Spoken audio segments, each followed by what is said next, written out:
Shri Sankutty Das, ഇക്കാര്യത്തിനൊരു clarification നൽകാനാകുമോ? നമുക്ക് താങ്കളിൽ നിന്നും തേടിയ പ്രതികരണം ഇതായിരുന്നില്ല, പക്ഷേ വിഷയം ഇപ്പോൾ ഇതിലേക്ക് എത്തിച്ചേർന്നപ്പോൾ ഞാൻ ചോദിക്കുകയാണ്, ഇക്കാര്യത്തിൽ താങ്കളുടെ ഒരു ക്ലാരിഫിക്കേഷൻ എന്താണ്? എന്ത് കാര്യത്തിലാണ് ക്ലാരിഫിക്കേഷൻ ആവശ്യമുള്ളത്? അതായത് Kerala Hindu place of public worship ആക്ടിലെ റൂൾ 3B ആണ് കോടതി എടുത്തു കളഞ്ഞത്. ആ റൂൾ 3B എടുത്തു കളയാനുള്ള കാരണം ആർട്ടിക്കിൾ 25(1) വയലേറ്റീവ് ആണെന്നും Kerala Hindu place of public worship ആക്ടിലെ തന്നെ സെക്ഷൻ 3 അൾട്രാവിറസ് ആണ് റൂൾ 3B എന്നും കണ്ടതുകൊണ്ടാണ്. അല്ലാതെ വിവേചനത്തിന്റെ പ്രശ്നം കൊണ്ടല്ല. ആർട്ടിക്കിൾ 15 പറയുന്ന റൈറ്റ് അഗെയിൻസ്റ്റ് ഡിസ്ക്രിമിനേഷന് വിരുദ്ധമാണെന്ന് കണ്ടിട്ടോ, ആർട്ടിക്കിൾ 15 ആർട്ടിക്കിൾ 14 റൈറ്റ് ഓഫ് ഈക്വാലിറ്റിക്ക് എതിരാണെന്ന് കണ്ടിട്ടോ അല്ല. Article 25(1) right to practice, propagate and profess one's on religion എന്ന് പറയുന്ന അവകാശത്തെ റൂൾ 3B ഹനിക്കുന്നുണ്ടെന്നും Kerala Hindu place of public worship ആക്ടിലെ സെക്ഷൻ 3 ഹിന്ദുമത വിശ്വാസികളായിട്ടുള്ളവർക്ക് ജാതി, വർണ്ണ, ലിംഗവർഗ ഭേദമന്യേ ക്ഷേത്രപ്രവേശനത്തിനും ദർശനത്തിനുള്ള അധികാരമുണ്ടെന്നും പറയുന്ന സെക്ഷനിന് അതിന്റെ പരിമിതികൾ പറയുന്ന, അതിന്റെ നിയന്ത്രണങ്ങൾ പറയുന്ന ചട്ടങ്ങൾ റൂൾ 3യിൽ 7 നിയന്ത്രണങ്ങളാണുള്ളത്. റൂൾ 3A അഹിന്ദു, റൂൾ 3B ആചാരപരമായോ സമ്പ്രദായപരമായോ ക്ഷേത്രത്തിൽ പ്രവേശിക്കാൻ വിലക്കുള്ള സമയങ്ങളിലെ സ്ത്രീകൾ, റൂൾ 3C ജനനം മൂലമോ മരണം മൂലമോ പുലവാലായ്മകളാൽ ബാധിക്കപ്പെട്ടിട്ടുള്ള, അശുദ്ധി ബാധിക്കപ്പെട്ടിട്ടുള്ള ആളുകൾ, അങ്ങനത്തെ 7 നിയന്ത്രണങ്ങളാണ് പറയുന്നത്.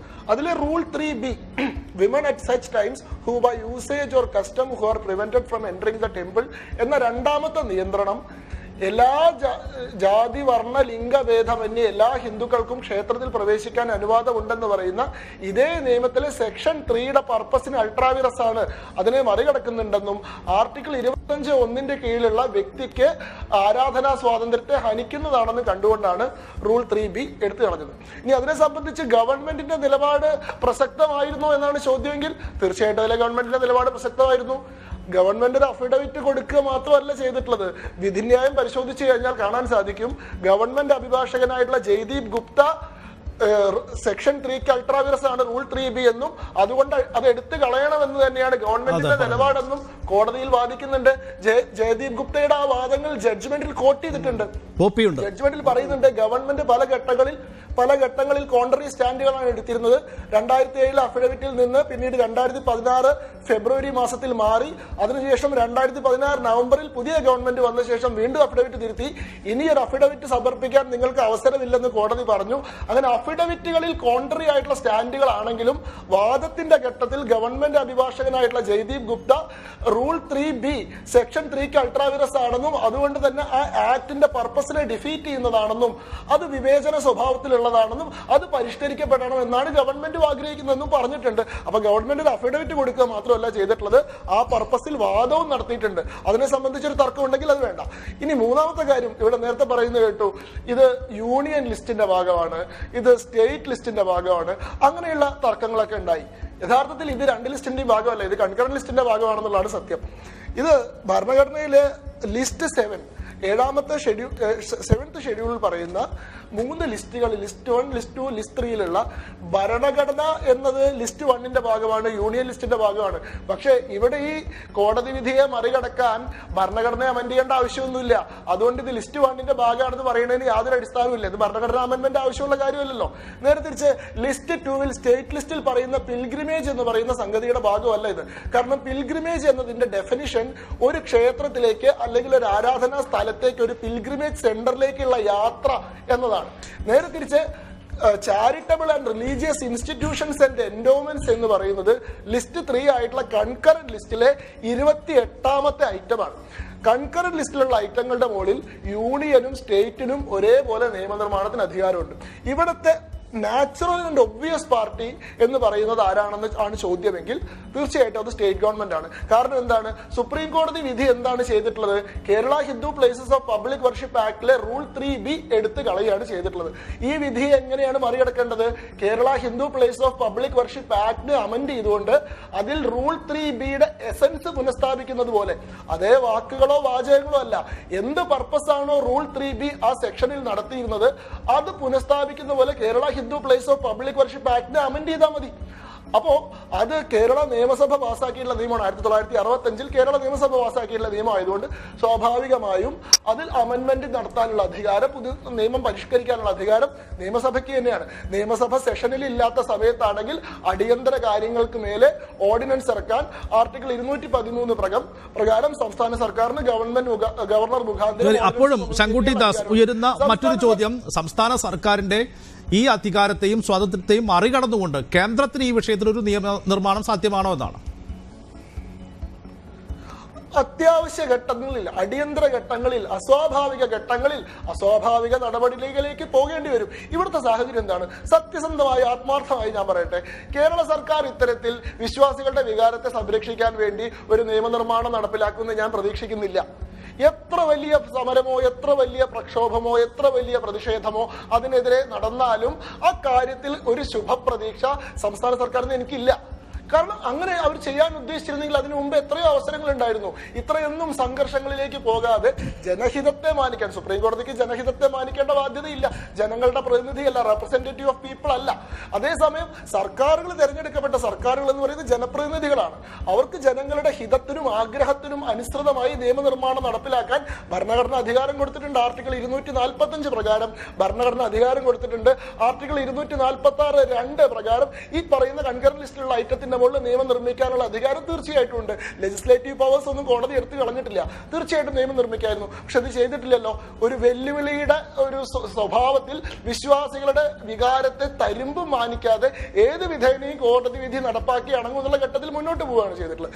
ഇപ്പൊ ഞാൻ വിചാരിക്കുന്ന, അല്ലെങ്കിൽ ഭയപ്പെടുന്ന, ഒരുപക്ഷെ ഇനി സുപ്രീം കോടതി റിവ്യൂ ഹർജി അനുവദിച്ചുകൊണ്ട് ഈ മുൻ വിധി പുനഃപരിശോധിക്കാൻ തയ്യാറായാൽ ചിലപ്പോൾ അതിനെ മറികടക്കാൻ വേണ്ടി സംസ്ഥാന സർക്കാർ ഓർഡിനൻസ് ഇറക്കാൻ സാധ്യതയുണ്ട്.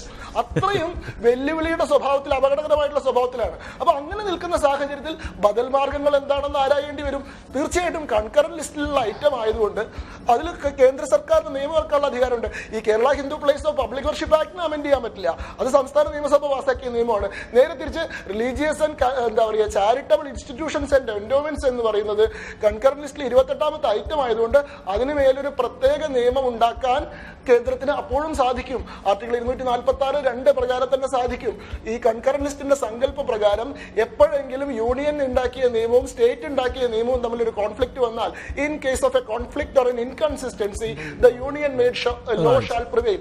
യൂണിയൻ ഉണ്ടാക്കിയ നിയമം മാത്രമേ നിലനിൽക്കുള്ളൂ. ഇനി യൂണിയൻ അത്തരത്തിലൊരു നിയമം ഉണ്ടാക്കി ആ നിയമം നടപ്പിലാക്കാൻ സംസ്ഥാനം തയ്യാറാവാതിരുന്നാൽ ആർട്ടിക്കിൾ 256 പ്രകാരം സ്റ്റേറ്റിന് ഡയറക്ഷൻ കൊടുക്കാനുള്ള അധികാരം യൂണിയനുണ്ട്. അത്തരത്തിൽ ഞാനൊരു ഉദാഹരണം പറയാം. നമുക്ക് അത്തരത്തിലൊരു അസ്വാഭാവിക സാഹചര്യങ്ങളിൽ അസ്വാഭാവിക നടപടികളിലേക്ക് പോകണം. ഫോറസ്റ്റിന്റെ കാര്യത്തിൽ, വൈൽഡ് ലൈഫിന്റെ കാര്യത്തിൽ ഒക്കെ ഇപ്പൊ സെൻട്രൽ നിയമങ്ങളാണ്, യൂണിയൻ മെയ്ഡ് നിയമങ്ങളാണ് ഉള്ളത്. എന്നാൽ യഥാർത്ഥത്തിൽ ഫോറസ്റ്റും വൈൽഡ് ലൈഫും ഒക്കെ സ്റ്റേറ്റ് ലിസ്റ്റിന്റെ ഭാഗമായിരുന്നു ആദ്യത്തിൽ. ഇതിലെങ്ങനെയാണ് യൂണിയൻ നിയമം ഉണ്ടാക്കിയത്? ഇന്ദിരാഗാന്ധിയുടെ കാലത്ത് ആദ്യം ഭരണഘടനാ അമെന്റ്മെന്റ് കൊണ്ടുവന്നിട്ട് ഈ സ്റ്റേറ്റ് ലിസ്റ്റിലുള്ള ഐറ്റങ്ങളെ ആദ്യം കൺകറന്റ് ലിസ്റ്റിലേക്ക് മാറ്റി ആ കൺകറന്റ് ലിസ്റ്റിലുള്ള ഐറ്റത്തിന്റെ മുകളിൽ പിന്നെ യൂണിയൻ നിയമം ഉണ്ടാക്കുക ചെയ്തു. അപ്പോ മനസ്സുണ്ടെങ്കിൽ മാർഗമുണ്ട്. ഇതല്ലാതെ മറ്റൊരു പരിഹാരമില്ല. റിവ്യൂ ഹർജിയിൽ നിന്ന് അനുകൂലമായിട്ടൊരു തീർപ്പുണ്ടാവുന്നില്ല. ഈ കോടതി വിധി നിലനിൽക്കുക തന്നെയാണ് എന്നൊരു സാഹചര്യം വന്നാൽ തീർച്ചയായിട്ടും സംസ്ഥാന സർക്കാരിനെ വിശ്വസിച്ചിരിക്കാൻ സാധ്യമാവില്ല. അപ്പൊ കേന്ദ്രം അതിന് 245 246 കൊടുക്കുന്ന സവിശേഷാധികാരം ഉപയോഗിച്ചുകൊണ്ട് നിയമനിർമ്മാണം നടപ്പാക്കണം. അതിന് കേന്ദ്രത്തിന് സാധിക്കുമെന്ന് തന്നെയാണ് എന്റെ അഭിപ്രായം. ശ്രീ ശങ്കുട്ടി ദാസ്, താങ്കൾ സംസാരിക്കാൻ അനുവാദം തേടുകയുണ്ടായി, പറഞ്ഞോളൂ. അല്ല, അദ്ദേഹം പറഞ്ഞപ്പോ ഞാനൊരു സംഭവം ആലോചിക്കുകയായിരുന്നു. സുപ്രീം കോടതി വിധി എന്തായാലും നടപ്പിലാക്കും, ഭരണഘടനയാണ് ഞങ്ങൾക്ക് ഏറ്റവും പ്രസക്തമായ കാര്യം എന്ന് പറഞ്ഞപ്പോ ഞാൻ വെറുതെ ഒന്ന് ഓർത്തു പോയതാണ്. സോംനാഥ് ചാറ്റർജി എന്ന് പറയുന്ന ഒരു നേതാവ് ഉണ്ടായിരുന്നു. അദ്ദേഹം ലോക്സഭയിലെ സ്പീക്കറായിരുന്നു. ഒരു ആണവ കരാറിന്റെ വിഷയത്തില് പാർട്ടി സ്പീക്കർക്ക് വിപ്പ് കൊടുത്തിട്ട് പാർട്ടി നിലപാടിനനുസരിച്ച് വോട്ട് ചെയ്യണമെന്ന് പറഞ്ഞപ്പോ സ്പീക്കറുടെ പൊസിഷൻ നിഷ്പക്ഷമാണ്, ഭരണഘടന നിശ്ചയിച്ചിട്ടുള്ള സ്പീക്കറുടെ പദവി എന്ന് പറയുന്നത് ഏതെങ്കിലും പാർട്ടിയുടെ പ്രതിനിധിയായിട്ടല്ല, നിഷ്പക്ഷനായിട്ട് സഭാനാഥനായിട്ട് പ്രവർത്തിക്കുകയാണെന്ന് പറഞ്ഞപ്പോ പാർട്ടിയിൽ നിന്ന് അദ്ദേഹത്തെ സസ്പെൻഡ് ചെയ്യാൻ പറഞ്ഞ കാരണം പാർട്ടി ഭരണഘടന ഇന്ത്യൻ ഭരണഘടനയ്ക്ക് മേലെയാണ്. ഇന്ത്യൻ ഭരണഘടനയിൽ അത്തരത്തിലൊക്കെ ആയിരിക്കും പറഞ്ഞിട്ടുണ്ടാവുക. പക്ഷെ പാർട്ടി ഭരണഘടന പ്രകാരം അദ്ദേഹം കുറ്റക്കാരനാണ് എന്ന് ബംഗാളിലെ പ്രമുഖ നേതാവായിട്ടുള്ള മുഹമ്മദ് സലീമാണ് പത്രസമ്മേളനം വിളിച്ചിട്ട് അത് പറഞ്ഞത്. അങ്ങനെ ഇന്ത്യൻ ഭരണഘടനയോട് പാർട്ടിക്കുള്ള ബഹുമാനമൊക്കെ ഇവിടെയുള്ള ആളുകൾക്ക് നല്ല ബോധ്യമുണ്ട്. അതുകൊണ്ട് അങ്ങനെയൊന്നും പറഞ്ഞതാക്കണ്ട. ഇവിടെ എന്താ പ്രശ്നം? ഇവിടെ പാർട്ടി ഭരണഘടന പാർട്ടി ഭരണഘടന പാർട്ടി സെൻട്രൽ കമ്മിറ്റി മെമ്പറായിട്ടുള്ള സോമദാസ് ചാറ്റർജിക്ക് ബാധകമാണെന്നാണ് മുഹമ്മദ് സലീം പറഞ്ഞിട്ടുണ്ടാവുക. അല്ലാതെ വേറെ അഭിപ്രായം പറയില്ല. ഇന്ത്യൻ ഭരണഘടന അതേ മുഹമ്മദ് സലീമിനും സോമദാസ് ചാറ്റർജിക്കും ഞാനും നിങ്ങളും ഒക്കെ അടക്കമുള്ള എല്ലാവർക്കും ബാധകമാണ്. അത് പിണറായി വിജയനും ബാധകമാണ്. അത് സീതാറാം യെച്ചൂരിക്കും ബാധകമാണ്. മനസ്സിലായില്ലേ? അത് രണ്ട് വ്യത്യാസമാണ്. വാർത്താ സമ്മേളനത്തിലുള്ള പ്രസ്താവന പബ്ലിക് ഡൊമൈനിൽ അവൈലബിൾ ആണ്. അങ്ങേക്ക് വേണമെങ്കിൽ ഇപ്പോഴും പരിശോധിക്കാം. നിങ്ങൾക്കൊരു സാറ്റിസ്ഫാക്ഷൻ ഉണ്ടാവും എന്നുള്ളത് കൊണ്ട് എന്തും വച്ച് കാച്ചരുത്. ഏതായാലും ഇവിടുത്തെ പ്രശ്നം എന്താണെന്നറിയോ? ഭരണഘടന മുന്നോട്ട് വെച്ചിട്ടുള്ള ഒരു സങ്കല്പം എന്ന് പറയുന്നത് സ്ത്രീക്കും പുരുഷനും തുല്യതയുടെ അവകാശം വേണമെന്നുള്ളതാണ്. പക്ഷേ ശബരിമലയിലുള്ള പ്രശ്നം സ്ത്രീക്കോ പുരുഷനോ ഇടയിലുള്ള വിവേചനത്തിന്റെ പ്രശ്നമല്ല, അവിടുത്തെ ആചാരത്തിന്റെയും അവിടുത്തെ പ്രതിഷ്ഠയുടെ സങ്കല്പത്തിന്റെയും പ്രശ്നമാണ്. അതുകൊണ്ട് ഇതിലേക്ക് അനാവശ്യമായിട്ടുള്ള വിവേചനത്തിന്റെയും ലിംഗനീതിയുടെയും വിഷയങ്ങൾ ഉന്നയിച്ചുകൊണ്ട് ഈ വിഷയത്തെ എന്താ പറയുക കൂടുതൽ സങ്കീർണമാക്കിക്കൊണ്ട് കോടതിയെ തെറ്റിദ്ധരിപ്പിക്കുന്ന ഒരു ശ്രമമാണ് ഇവിടെ ഉണ്ടായത്. ഇവിടെ ഭരണഘടനാനുസൃതമായിട്ടാണ് ഇത്തരത്തിലൊരു വിധി ഉണ്ടായെന്ന് പറയുമ്പോൾ ആ ബെഞ്ചിലെ തന്നെ ജസ്റ്റിസ് ഇന്ദു മൽഹോത്ര വേറെ വ്യത്യസ്തമായിട്ടുള്ള ഒരു വിധിയാണ് പറഞ്ഞിട്ടുള്ളത്. ജസ്റ്റിസ് ഇന്ദു മൽഹോത്രയുടെ വിധിന്യായത്തിൽ പറയുന്നത് എന്താ പറയുക, വിശ്വാസ കാര്യങ്ങളിൽ അവസാനമായിട്ടുള്ള തീരുമാനമെടുക്കാനുള്ള അധികാരം വിശ്വാസി സമൂഹത്തിന് തന്നെയാണ്. അത് പൊതുസമൂഹത്തിന് വലിയ അളവിൽ ദോഷങ്ങളൊന്നും ഉണ്ടാക്കാത്ത സംഗതിയാണെങ്കിൽ അതിലൊരു മിതമായിട്ടുള്ള അകലം കോടതികൾ പാലിക്കേണ്ടതാണ്. അത്തരം കാര്യങ്ങൾ, സാമൂഹ്യ മാറ്റങ്ങൾ, വിശ്വാസ സമൂഹത്തിന്റെ ആചാരങ്ങൾ, നൂറ്റാണ്ടുകളായിട്ട് അനുവർത്തിച്ചു വരുന്ന അനുഷ്ഠാനങ്ങൾ, ഇതൊന്നും കോടതി വിധികളിലൂടെയല്ല മാറ്റപ്പെടേണ്ടത്. അത്തരത്തിൽ മാറ്റങ്ങൾ ആവശ്യമാണെന്ന് ആ സമാജത്തിന് ഉത്തമ ബോധ്യം ഉണ്ടായിക്കഴിഞ്ഞാൽ അവർക്കുള്ളിൽ നിന്നാണ് ആ മാറ്റങ്ങൾ ഉണ്ടായി വരേണ്ടതെന്നൊക്കെ ഇതേ ഭരണഘടനയെ ആശ്രയിച്ചുകൊണ്ട്, ഇതേ നിയമപുസ്തകത്തിലെ ആശ്രയിച്ചുകൊണ്ട്, അതേ സുപ്രീം കോടതി ഭരണഘടനാ ബെഞ്ചിലെ ഒരു ജഡ്ജിയായിട്ടുള്ള ജസ്റ്റിസ് ഇന്ദു മൽഹോത്ര പറഞ്ഞിട്ടുണ്ട്. അപ്പൊ ഭരണഘടനയെ തന്നെ ഇത്തരത്തിൽ വ്യാഖ്യാനിക്കാനും അതുവഴി ഇത്തരത്തിലൊരു വിധി പറയാനുള്ള സാധ്യതയും ഉണ്ടായിരുന്നു. കാരണം ജസ്റ്റിസ് ഇന്ദു മൽഹോത്ര വേറെ ഏതെങ്കിലും പുസ്തകം നോക്കിയിട്ടൊന്നുമല്ലോ വിധി പറഞ്ഞത്. ഈ പറഞ്ഞ മറ്റു 4 പേര് നോക്കിയിട്ടുള്ള അതേ ഭരണഘടന തന്നെയാണല്ലോ പരിശോധിച്ചത്. അപ്പോ ഇവിടുത്തെ വിഷയം ഭരണഘടനയൊന്നുമല്ല. വീണ്ടും ചർച്ചയിലേക്ക് പോകുമ്പോൾ ശ്രീ ശങ്കുട്ടി ദാസ്, 2 കാര്യങ്ങളാണ്. ഒന്ന്, കോടതിക്കകത്ത് നടന്ന വാദങ്ങളുമായി ബന്ധപ്പെട്ട കാര്യങ്ങൾ സവിസ്തരം താങ്കൾ പ്രതിപാദിച്ചിരുന്നു. അതിൽ അസ്വാഭാവികമായ, അത്രയും അസാധാരണമായ സാഹചര്യങ്ങൾ ഉണ്ടെങ്കിൽ മാത്രം കേന്ദ്രത്തിന് അങ്ങനെ ആകാം എന്ന് താങ്കൾ പറയുകയുണ്ടായി. ആ രീതിയിലുള്ളൊരു സാഹചര്യം കേരളത്തിൽ നിലനിൽക്കുന്നുണ്ട് എന്ന് തോന്നുന്നുണ്ടോ? അതോ ഈ വിഷയത്തിലും രാഷ്ട്രീയം തന്നെയാണോ പ്രധാന തടസ്സം? അതോ രാഷ്ട്രീയമായിട്ടാണോ കാര്യങ്ങൾ നീങ്ങുന്നത്? അതോ നിയമപരമായ സാങ്കേതികതകൾ ആണോ തടസ്സമായി നിൽക്കുന്നത്? രണ്ടാമത്തേത്, ഇനി വരും നാളുകളിൽ ഇത് ഏത് സംഘടനകൾ പ്രതിനിധാനം ചെയ്യുന്ന രാഷ്ട്രീയത്തെ ആകും കൂടുതൽ തുണയ്ക്കുക? ഇതിനകം നടന്ന സംഭവവികാസങ്ങൾ. അല്ല, തീർച്ചയായിട്ടും ഇതിൽ നിയമനിർമ്മാണത്തിന്റെ ഒരു ഉപാധി ഉണ്ട്. അതൊരു സത്യമാണ്. നമ്മളതിന് ആ ദിശയിലേക്ക് നോക്കാതെ കോടതിയിലെ റിവ്യൂ ഹർജിയിൽ മാത്രം പ്രതീക്ഷ അർപ്പിച്ചുകൊണ്ട് മുന്നോട്ട് പോകുന്നത് എത്രത്തോളം ശരിയാണെന്ന് അറിയില്ല. പക്ഷെ നേരത്തെ ഒരാൾ പറഞ്ഞതുപോലെ റിവ്യൂ ഹർജി സമർപ്പിച്ചു എന്നത് കോടതിക്കാണ് ഇത്തരം കാര്യങ്ങളിൽ അധികാരം എന്ന് സമ്മതിച്ചു കൊടുക്കലൊന്നുമല്ല. ഒരു കോടതിയിലെ ജുറിസ്ഡിക്ഷൻ ചോദ്യം ചെയ്യുന്നത് ആ കോടതിയിൽ തന്നെയാണ്. ഒരു കേസ് വന്നാൽ ആ കേസ് പരിഗണിക്കാൻ ആ കോടതിക്ക് ജുറിസ്ഡിക്ഷൻ ഇല്ലെന്ന് പറയുക ആ കോടതിയിൽ തന്നെയാണ്. ആ കോടതിയിലാണ് അത് വാദിച്ച് തെളിയിച്ചതിന് ശേഷമാണ് ആ കോടതിയിൽ നിന്ന് അപ്രോപ്രിയേറ്റ് ഫോറത്തിലേക്ക് മാറ്റുക. അപ്പോൾ ജുറിസ്ഡിക്ഷൻ ചാലഞ്ച് ചെയ്യേണ്ട അവിടെ തന്നെയാണ്. റിവ്യൂ ഹർജിയിൽ ഉന്നയിച്ചിട്ടുള്ളത് കോടതിയുടെ വിധിയൊക്കെ കേമമാണ്, പക്ഷെ ഒന്ന് മാറ്റി തരാൻ ദയവുണ്ടാവണം എന്നല്ലല്ലോ. കോടതി പറഞ്ഞിട്ടുള്ള വിധി തെറ്റാണ്. ഇത്തരത്തിലുള്ള യഥാർത്ഥ വസ്തുതകളോ സംഗതികളോ പരിഗണിച്ചുകൊണ്ടല്ല കോടതി വിധി പറഞ്ഞിട്ടുള്ളത്. ശരിയായിട്ടുള്ള തെളിവുകളോ ശരിയായിട്ടുള്ള വാദങ്ങളോ കോടതിയുടെ മുന്നിൽ വന്നിട്ടില്ല. അതുകൊണ്ട് തന്നെ കോടതിയുടെ നിഗമനവും തെറ്റാണ്, അതിൽ തിരുത്താവശ്യമാണ് എന്നാണല്ലോ പറഞ്ഞിട്ടുള്ളത്. ജുറിസ്ഡിക്ഷൻ അടക്കമുള്ള കാര്യങ്ങൾ അവിടെ ചാലഞ്ച് ചെയ്യപ്പെട്ടിട്ടുണ്ട്. പക്ഷെ അതേസമയം കോടതിയിൽ നിന്നൊരു അനുകൂലമായിട്ടുള്ള വിധി ഉണ്ടായിട്ടില്ലെങ്കിൽ എന്ത് ചെയ്യാൻ കഴിയുമെന്ന് ആലോചിക്കേണ്ട ഒരു സാഹചര്യമുണ്ട്. ഇത് വളരെ അസ്വാഭാവികവും അസാധാരണവുമായ സാഹചര്യമാണ്. ഒരുപക്ഷെ സുപ്രീം കോടതിയുടെ ചരിത്രത്തിൽ ഒരിക്കൽ പോലും ഭരണഘടനാ ബെഞ്ചിന്റെ വിധിയെ പുനഃപരിശോധിക്കാൻ റിവ്യൂ ഹർജി ഓപ്പൺ കോർട്ടിൽ വാദം കേൾക്കാൻ ഒരു കോടതി തീരുമാനിച്ചിട്ടില്ല.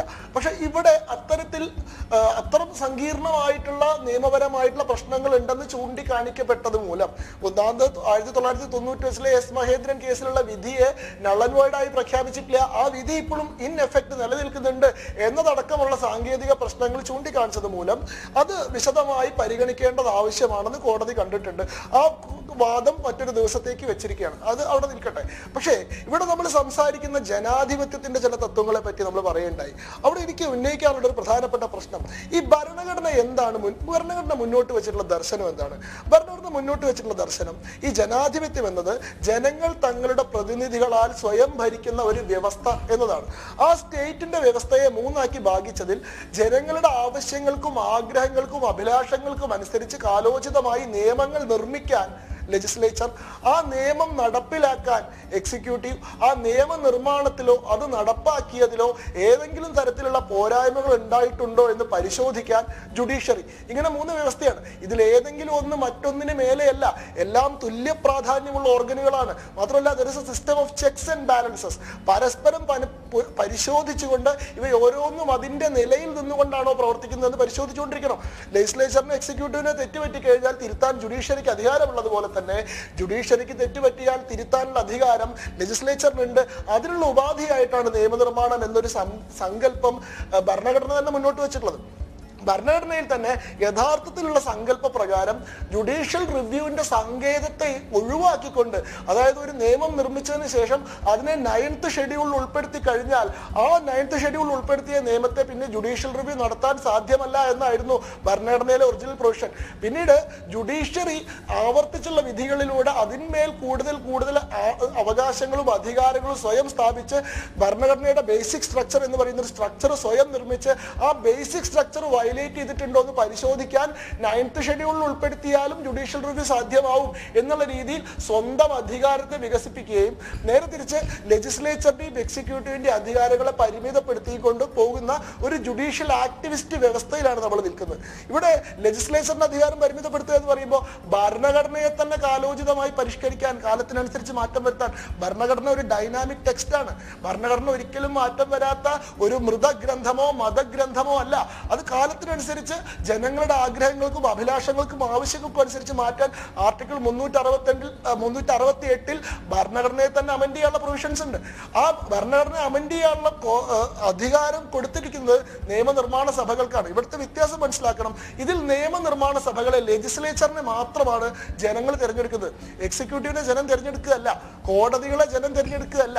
അതുകൊണ്ട് ഇവിടെ എക്സിക്യൂട്ടീവിന്റെ പരമാധികാരമോ ജുഡീഷ്യൽ സുപ്രീമസിയോ ജുഡീഷ്യൽ സോവർണിറ്റിയോ ഉണ്ടായിക്കഴിഞ്ഞാൽ ഇവിടെ ജനാധിപത്യം നിലനിൽക്കുന്നു എന്ന് പറയുന്നതിന് യാതൊരു അർത്ഥമില്ല. കാരണം അത് ടൈർണി ഓഫ് ദ അൺഎലക്റ്റഡ് ആവും, അത് ക്രിട്ടാർക്കി ആവും. ജനങ്ങളുടെ പരമാധികാരം എന്ന് പറയുന്നത് ജനങ്ങൾ തിരഞ്ഞെടുക്കപ്പെട്ട ജനങ്ങളുടെ പ്രതിനിധികളായിട്ടുള്ള നിയമനിർമ്മാണ സഭകളുടെ പരമാധികാരമാണ്. പാർലമെന്ററി സോവർണിറ്റിയാണ് ജനാധിപത്യത്തിന്റെ യഥാർത്ഥ എസൻസ്. ഇപ്പൊ ഇവിടെ നേരത്തെ പറഞ്ഞല്ലോ, BJPയെയും കോൺഗ്രസിനെയും ഒക്കെ ആക്ഷേപിക്കുന്ന ഒരു കാര്യം, ഇവർ മുന്നേ മറ്റൊരു നിലപാടെടുത്തിരുന്നു. പക്ഷെ പിന്നീട് ഇവിടെ വിശ്വാസികളുടെ വികാരം എതിരാണെന്ന് കണ്ടതിന് ശേഷം ഇവർ നിലപാട് തിരുത്തി വിശ്വാസികൾക്ക് അനുകൂലമായെന്ന് പറഞ്ഞല്ലോ. യഥാർത്ഥത്തിൽ അതാണ് ജനാധിപത്യത്തിന്റെ യഥാർത്ഥ സങ്കല്പം. പാർട്ടിയുടെ പ്രഖ്യാപിത പ്രത്യയശാസ്ത്രം എന്തു തന്നെ ആയിക്കോട്ടെ, ഇവിടുത്തെ ജനങ്ങളുടെ മൂഡോ ജനങ്ങളുടെ ആഗ്രഹമോ ജനങ്ങളുടെ വികാരമോ അതിനെതിരാണെന്ന് കണ്ടാൽ സ്വന്തം പ്രത്യയശാസ്ത്രമോ സ്വന്തം ആശയഗതികളോ മാറ്റിവെച്ചുകൊണ്ട് ജനങ്ങളുടെ നിലപാടിന് അനുകൂലമായി മാറുക എന്നുള്ളതാണ്. അതല്ലാണ്ട് ഇവിടുത്തെ ഭൂരിപക്ഷം ജനങ്ങളും ബഹുഭൂരിപക്ഷം ജനങ്ങളും 100% ജനങ്ങളും എതിർത്താലും ഞങ്ങളുടെ പ്രഖ്യാപിത പ്രത്യയശാസ്ത്രം ഞങ്ങൾ നടപ്പിലാക്കും, ജനങ്ങളുടെ വികാരം ഞങ്ങൾക്ക് പ്രശ്നമല്ല, ജനത്തിന്റെ ഹിതം ഞങ്ങൾക്ക് പ്രശ്നമല്ല എന്ന ധാർഷ്ട്യം അത് ജനാധിപത്യത്തിന്റെ സങ്കല്പത്തിന് വിരുദ്ധമാണ്. അതായത് ഇക്കാര്യത്തിൽ കേരളത്തിൽ CPM സ്വീകരിച്ചിട്ടുള്ള നിലപാട് പൂർണ്ണമായും തെറ്റാണ് എന്നാണ് ജനാധിപത്യപരമായി താങ്കൾ ഉന്നയിക്കുന്നത്. ജനാധിപത്യം എന്ന് ഉച്ചരിക്കാനുള്ള അധികാരം എങ്ങനെയാണ് ഇവർക്ക് ഉണ്ടാവുന്നത് എനിക്ക് മനസ്സിലാവുന്നില്ല. കാരണം ജനാധിപത്യത്തിന്റെ മൗലിക സങ്കല്പം തന്നെ ജനങ്ങളുടെ ഹിതത്തിന് വേണ്ടി പ്രവർത്തിക്കുക, ജനങ്ങളാണ് പരമാധികാരികൾ എന്നുള്ളതാണ്. ഇവിടുത്തെ ഒരു കാര്യം ശ്രദ്ധിച്ചു നോക്കൂ, ഇത് വലിയ നവോത്ഥാനമാണ്, വലിയ മാറ്റമാണ് എന്നൊക്കെ പറയുന്നുണ്ടല്ലോ. സുപ്രീം കോടതിയുടെ വിധി 2018 സെപ്റ്റംബർ 28 വരുന്നതിന് മുൻപ് ഒരിക്കലെങ്കിലും ഈ പറയുന്ന പുരോഗമന പ്രസ്ഥാനക്കാരെങ്കിലും CPM ഉൾപ്പെടെയുള്ള പാർട്ടിക്കാരെങ്കിലും ശബരിമലയിലെ ആചാരം വിവേചനപരമാണ്, അത് തിരുത്തപ്പെടേണ്ടതാണെന്ന് പറഞ്ഞിട്ടുണ്ടോ? അതിനുവേണ്ടി കേരളത്തിൽ എപ്പോഴെങ്കിലും ഒരു പ്രകടനമോ ഒരു പ്രതിഷേധമോ ഒരു ലേഖനമോ ഒരു വരി മുദ്രാവാക്യമോ ഉണ്ടായിട്ടുണ്ടോ? കേരളത്തിലെ വിശ്വാസികൾക്കിടയിൽ നിന്ന് അത്തരത്തിലുള്ള ഒരു ആവശ്യം എപ്പോഴെങ്കിലും ഉന്നയിക്കപ്പെട്ടിട്ടുണ്ടോ? വിശ്വാസികൾ പോലും അല്ലാത്ത, ശബരിമല ഒരിക്കൽ പോലും കണ്ടിട്ടില്ലാത്ത, മലയാളികളെ അല്ലാത്ത ഏതാനും ചില ആളുകൾ ചില തെറ്റിദ്ധാരണകളുടെ അടിസ്ഥാനത്തിൽ പോയി സുപ്രീം കോടതിയിൽ കേസ് കൊടുത്താണ്. അതിനുശേഷം കോടതി വിധി വന്നപ്പോ അന്ന് വരെ ഉന്നയിക്കാത്തൊരു ആവശ്യം, അതുവരെ അതിനുവേണ്ടി ഒരു പ്രക്ഷോഭമോ പ്രതിഷേധമോ ഒന്നും നടത്തിയിട്ടില്ലാത്തൊരു കാര്യം, ഇതാണ് അടിയ അടിയന്തര നവോത്ഥാന പ്രശ്നം. ഇത് നടപ്പാക്കിയാൽ മാത്രമേ ഇനി കേരളത്തിന് നിലനിൽപ്പുള്ളൂ എന്നുള്ള നിലയിൽ കിട്ടിയ അവസരത്തെ കോടതിയെ മറയാക്കിക്കൊണ്ട് ഈ കിട്ടിയ അവസരം ഉപയോഗിച്ചുകൊണ്ട് ശബരിമലയിലെ ആചാരങ്ങളെ ലംഘിക്കാനും ആ ക്ഷേത്രത്തിന്റെ എന്താ പറയാ പ്രാചീനമായിട്ടുള്ള ആചാരപരമായിട്ടുള്ള സമ്പ്രദായപരമായിട്ടുള്ള പദ്ധതി അട്ടിമറിക്കാനും ശ്രമിച്ചതാരാണ്? അതിന്റെ പിന്നിലുള്ള താല്പര്യങ്ങൾ എന്താണ്? ആ താല്പര്യങ്ങൾ കൃത്യമായി രാഷ്ട്രീയമാണ്. ഇവിടെ മറ്റു പാർട്ടികൾ ഇതിനെ രാഷ്ട്രീയവൽക്കരിക്കുന്നു എന്ന് പറയുന്നുണ്ടല്ലോ. ഇത് മൗലികമായി ഒരു വർഗീയ രാഷ്ട്രീയ പ്രശ്നമാക്കി മാറ്റിയെടുത്തുകൊണ്ട് അവരവർക്ക് അനുകൂലമായിട്ടുള്ള ഒരു സാമൂഹിക അന്തരീക്ഷം സൃഷ്ടിക്കുക എന്ന ബോധപൂർവമായിട്ടുള്ള CPM-ന്റെ ശ്രമമാണ് ഇത്രയും എന്താ പറയാ കലുഷത നിറഞ്ഞൊരു അന്തരീക്ഷത്തിലേക്ക് ഇവിടെ എത്തിക്കൊണ്ടുപോയിട്ടുള്ളത്. ഇവിടെ യഥാർത്ഥത്തിൽ നടന്ന സംഭവം എന്താണെന്ന് വെച്ചാൽ ശബരിമല എന്ന് പറയുന്നത് ഇവിടുത്തെ വിശ്വാസി ഹിന്ദുവിന്റെ വൈകാരിക സ്വത്താണ്. ആ ശബരിമലയ്ക്കെതിരെ ഒരു ആക്രമണം ഉണ്ടാകുമ്പോൾ മറ്റെല്ലാ എന്താ പറയാ ഭിന്നതകളും ഭേദങ്ങളും വ്യത്യാസങ്ങളും മറന്നുകൊണ്ട് ഹിന്ദു ഏകീകരിക്കും. മറ്റൊരിക്കൽ പോലും സാധ്യമായിട്ടില്ലാത്ത തരത്തിൽ, അല്ലെങ്കിൽ കേരളത്തിൽ ഇന്ന് വരെ ഉണ്ടായിട്ടില്ലാത്ത തരത്തിൽ ഇത്ര വലിയ ഹൈന്ദവ ജാഗരണവും ഹൈന്ദവ ഏകീകരണവും ഉണ്ടായത് എന്തുകൊണ്ടാണെന്ന് വെച്ചാൽ അവരെ ഏറ്റവും വിശുദ്ധമായി സങ്കല്പിക്കുന്ന, ഏറ്റവും വൈകാരികമായി സങ്കല്പിക്കുന്ന ശബരിമലയ്ക്ക് നേരെ തന്നെ ആക്രമണം ഉണ്ടായെന്നുള്ളതാണ്. അത് ഹിന്ദു ജനതയെ പ്രകോപിപ്പിക്കുമെന്നും അവരെ വലിയ അളവിൽ വേദനിപ്പിക്കുമെന്നും അറിഞ്ഞുകൊണ്ട് തന്നെ ബോധപൂർവം അവരെ വൈകാരികമായി വ്രണപ്പെടുത്താനും പ്രകോപിപ്പിക്കാനും ഉദ്ദേശിച്ചുകൊണ്ട് തന്നെ ആ ക്ഷേത്രത്തിലെ ആചാരത്തെ ലംഘിക്കാൻ മുന്നോട്ട് വരുന്നു. അതിന്റെ പിന്നിൽ രാഷ്ട്രീയമായിട്ടുള്ള കാരണങ്ങളുണ്ട്. അത് ഹിന്ദു വേഴ്സസ് ദ റെസ്റ്റ് എന്ന് പറയുന്ന ഇവിടുത്തെ എന്താ പറയാ കേരളത്തിലെ ഹിന്ദുവിനെ ഒരു അരിക്കാക്കി ബാക്കി എല്ലാവരെയും കൂട്ടിച്ചേർത്ത് ആക്രമിച്ച് അതുവഴി ആ ഹിന്ദു വിരുദ്ധതയുടെ രാഷ്ട്രീയ മുതലെടുപ്പെടുക്കാനും ന്യൂനപക്ഷ പ്രീണനം ഉൾപ്പെടെയുള്ള അതിന്റെ രാഷ്ട്രീയ സാധ്യതകൾ ഉപയോഗിക്കാൻ ഉദ്ദേശിച്ചുകൊണ്ടുള്ളതാണ്. ഇവിടെ എന്താന്ന് വെച്ചാൽ ഇവിടെ നടത്തിക്കൊണ്ടിരിക്കുന്ന പ്രവർത്തനം കൃത്യമായി ശ്രദ്ധിച്ചോളൂ. ആദ്യം തന്നെ ഇത് ഹിന്ദു മത വിശ്വാസികൾക്കെതിരെ ഒരു യുദ്ധപ്രഖ്യാപനമായി. ഇവരുടെ വികാരത്തെ ഞങ്ങൾ തരുമ്പും മാനിക്കുന്നില്ല, ഇവരുടെ വിശ്വാസം ഞങ്ങൾക്ക് പ്രശ്നമല്ല, ഇവരുടെ ഏറ്റവും വിശുദ്ധമായിട്ടുള്ള ആരാധനാലയത്തെ തകർക്കാൻ ഞങ്ങൾ മടിക്കില്ല എന്നൊരു സന്ദേശം കൊടുക്കുന്നു. അങ്ങനെ ഈ സമൂഹത്തിനെ രണ്ടാക്കി ഭാഗിക്കുകയാണ്. അവിടെ വിശ്വാസി ഹിന്ദു ഒരു പക്ഷത്തും അതിനെതിരെ നിൽക്കുന്നവർ മുഴുവൻ ഒരു പക്ഷത്തുമാണ്. ഇവിടെ എന്താ വെച്ചാൽ കോൺഗ്രസിലുള്ള ഈ എന്താ പറയാ വിശ്വാസി ഹിന്ദു വോട്ടുകളെ ഒരേ സമയം BJP-യിലേക്ക് മാറ്റുകയും അതേസമയം ന്യൂനപക്ഷ വോട്ടുകളെ മുഴുവൻ ഏകപക്ഷീയമായിട്ട് CPM-ലേക്ക് കൊണ്ടുവരികയും അതുകൊണ്ട് ഇവിടുത്തെ മുഖ്യ പ്രതിപക്ഷമായിരിക്കുന്ന കോൺഗ്രസിനെ ദുർബലപ്പെടുത്തുകയും എന്നാൽ ഒരു മുഖ്യ പ്രതിപക്ഷമായി BJP ഉയർന്നു വരുന്ന വരെയുള്ള സാഹചര്യത്തിൽ ഈ ന്യൂനപക്ഷ ധ്രുവീകരണത്തിന്റെ ഭാഗമായി അതേപോലെ തന്നെ ഇവിടെയുള്ള പുരോഗമന CPM കേഡർ വോട്ടുകളെല്ലാം ഒറ്റക്കെട്ടായി അനുഭവിച്ചുകൊണ്ട് കേരളത്തിൽ കുറെ കാലം ഒറ്റയ്ക്ക് ഭരിക്കാനുള്ള ഒരു സാമൂഹിക സാഹചര്യം സൃഷ്ടിക്കുക, അതിനുവേണ്ടിയുള്ള ഒരു കമ്മ്യൂണൽ ഡിവൈഡ് ഉണ്ടാക്കിക്കൊണ്ട് അതിനു വേണ്ടിയിട്ടുള്ള ബോധപൂർവമായിട്ടുള്ള സോഷ്യൽ എഞ്ചിനീയറിംഗ് ആണ് ശബരിമല വിധിയുടെ മറവിലൂടെ ഇവിടെ CPM നടത്തിയത്. അത് രാഷ്ട്രീയ പ്രശ്നമാണ്. ശബരിമല വിശ്വാസി ഹിന്ദുവിനെ സംബന്ധിച്ചിടത്തോളം നിലനിൽപ്പിന്റെ പ്രശ്നമാണ്, അതിജീവന പ്രശ്നമാണ്, രാഷ്ട്രീയ പ്രശ്നമാണ്. ആ പ്രശ്നത്തിൽ ആര് കൂടെ നിന്നാലും അവർക്കൊപ്പം നിൽക്കുക എന്നുള്ള നിലയിലേക്ക് മാറുകയല്ലാതെ വിഷയമില്ല. ഇതിനെ രാഷ്ട്രീയവൽക്കരിക്കുന്ന പ്രശ്നമില്ല, ഇതൊരു രാഷ്ട്രീയ പ്രശ്നം തന്നെയാണ്. അതാണ് ജനാധിപത്യ